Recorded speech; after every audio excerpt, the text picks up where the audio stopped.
She wanted a roommate who could help with the cooking. But she wanted someone who loves cats.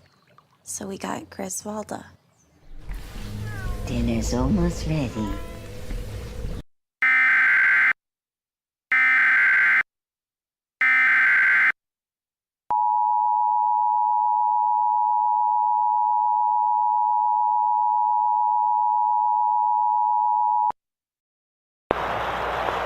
The following message is transmitted at the request of the Scott County Emergency Management. Creatures resembling the typical werewolf have been reported across the Davenport area in the last 30 minutes by law enforcement. Law enforcement also reported the moon shining a very bright blue. These werewolves have reportedly attacked people and have caused destruction to businesses in downtown Davenport. Due to this, the Davenport Police Department and city officials are asking all residents stay in their home and shelter in place until further notice. Additional information will be shared when available.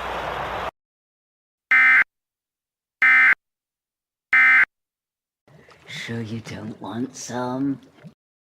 Here's a good Halloween trick. Buy a bunch of Reese's. There you go. Turn off all the lights in your house. Yeah.